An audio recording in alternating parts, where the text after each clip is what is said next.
Magkatampo. Sir, konti lang sir. Hindi ako kasali. Boss ka na dyan. Aray, sorry.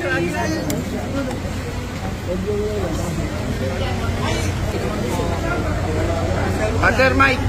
Okay na. Okay lang. Sir, okay lang. Sir, gawin lang, sir. Okay na. Hindi ako makatakas, kuya. Sorry. Sir. Okay na. Okay na. Sa DOJ. Oo nga. Ito ang latest update sa grupo ng kulto sa Socorro Bayanihan Services Incorporated o SBSI na pinamumunuan ni Senior Aguila.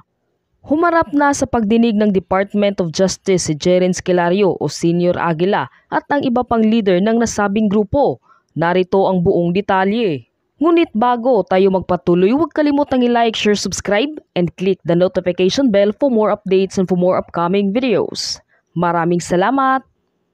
Si Jeren Esquilario o Senior Aguila at ang iba pang leader ng Socorro Bayanihan Services Incorporated o SBSI ay dumating na sa Department of Justice o DOJ para sa isasagawang preliminary investigation nitong hapon ng Lunes, October 9, 2023.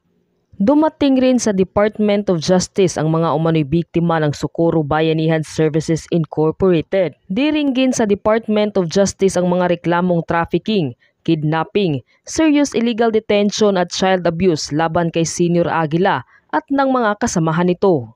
Matatandaang naikontempt sila sa Senado matapos ang di umano'y pagsisinungaling nila sa Senate hearing. Pagkatapos ng pagdinig, agad na ibinalik rin ang mga pinuno sa detention facility ng Senado. Ngunit ayon ng Undersecretary ng DOJ, hindi pa umano nakaschedule ang preliminary investigation ng mga kasong isinampa laban kay Senior Aguila at SBSI dahil ilang issue pa umano ang dapat nilang linawin.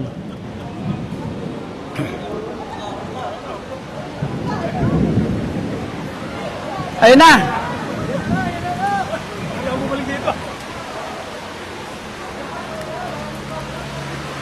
Ay, bumuhos na po yung malakas na ulan dito sa DOJ. Inaantabayanan po dumating dito si Jeren Esquilario. Yan, mas kilala siyang Senior Aguila ng Socorro Bayanihan Services Incorporated. Tumakas ang ulan. Oh, baka ayun na. Ay, ito dumating na. Ayun. Sumiliw lang kami. Dumating na po rito sa DOJ para po sa isasagawang preliminary investigation. Ay, sakay po siya ng ano. Ayun. Muna lang po, kaya di natin malapitan.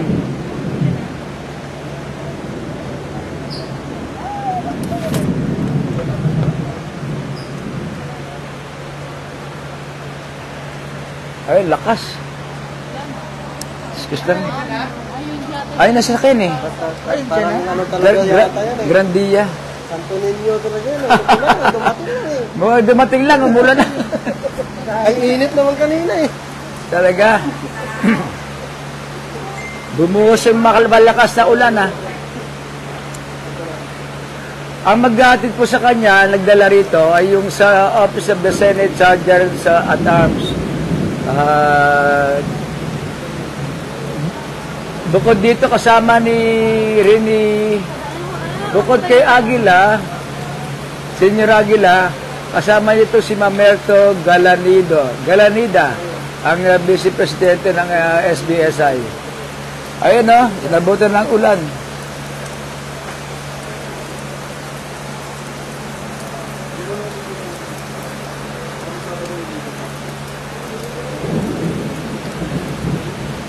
Ayan, kabilaw sa reklamo laban kay Senior Aguila at kasama niya yung trafficking, pag-aabuso at iba pa sa mga menor de edad.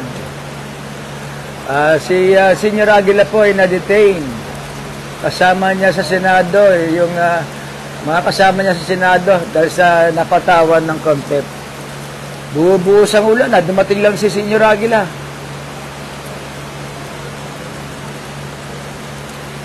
Lakas.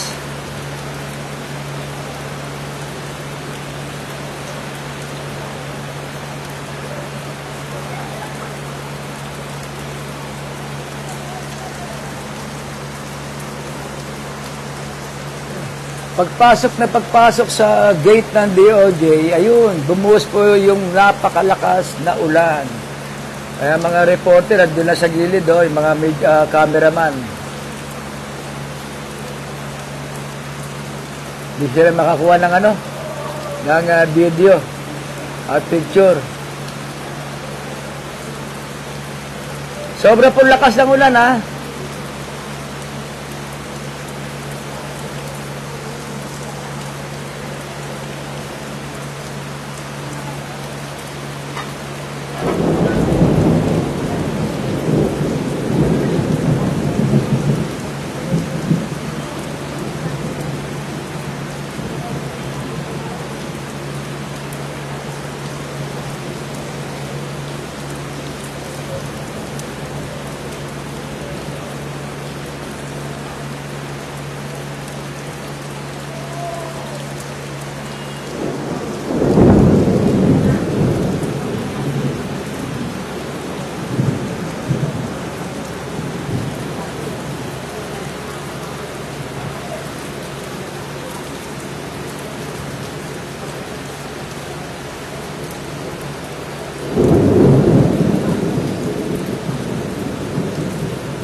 Lakas pa ng kulog.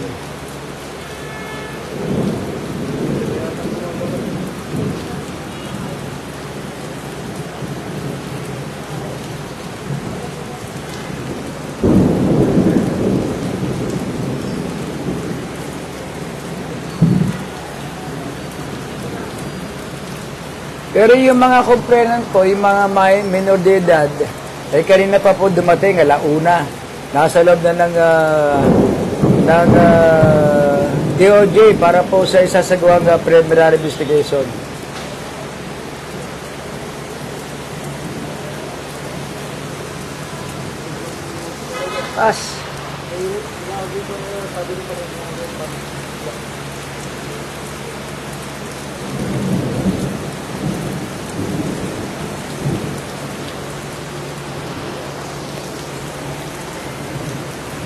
Kanina po ang ulan ay nasa Quezon City, napakalakas.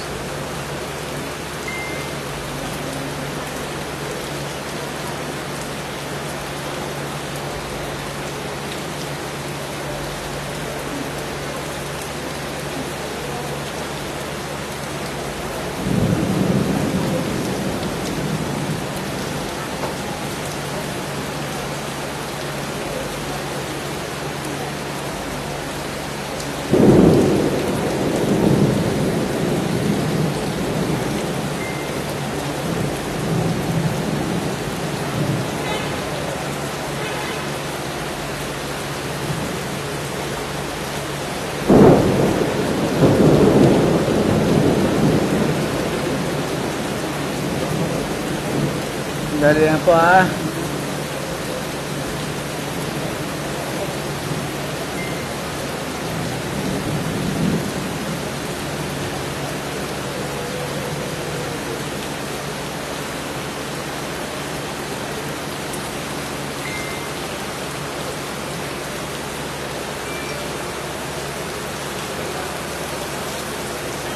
Lakas, oh.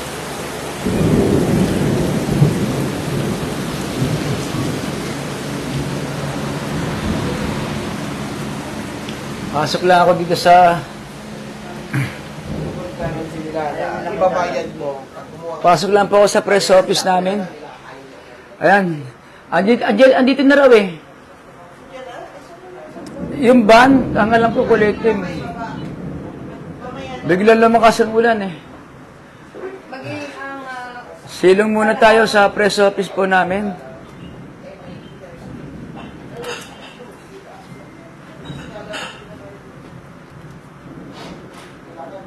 Dali ah.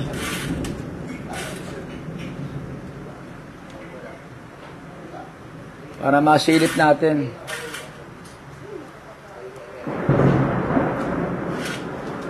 Ayun! Diba, makikita natin paglaglag. Pag naglakad na siya, didiretso na po doon yan.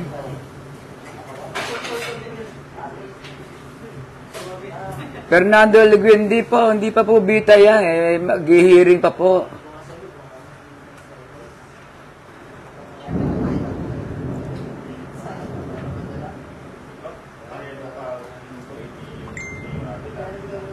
Sobrang lakas po ng ulan ha. Sa lugar po ba ninyo malakas ang ulan?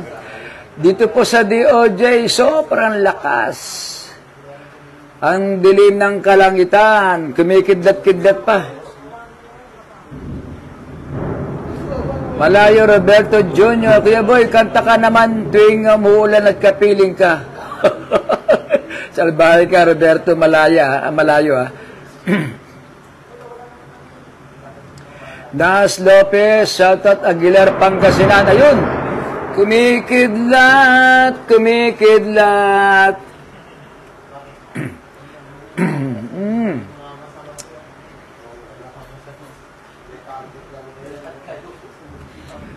Buhay kalye, sa San Mateo, katatapos lang ng ulan. James Brook from South Caloocan, Sem, dito lakas ng ulan.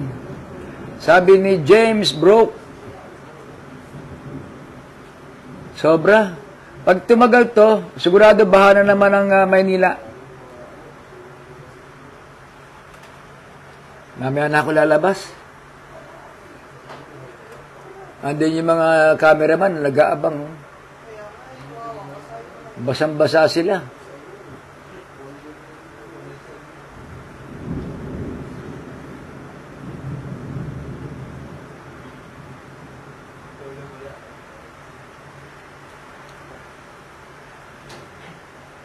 Pati po sa Sampaloc, malakas din ang ulan, sabi ni Monica Villarreal. Oy! Kidlat!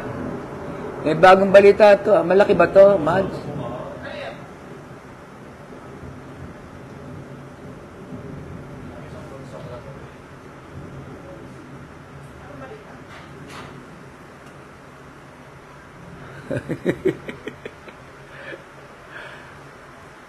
Okay, sige na po. Salamat sa inyo. Romel Malapote, lakas na ulan dito, Kuya Boy, sa Herbosa, Tondo. Wala, sa buong Maynila na to.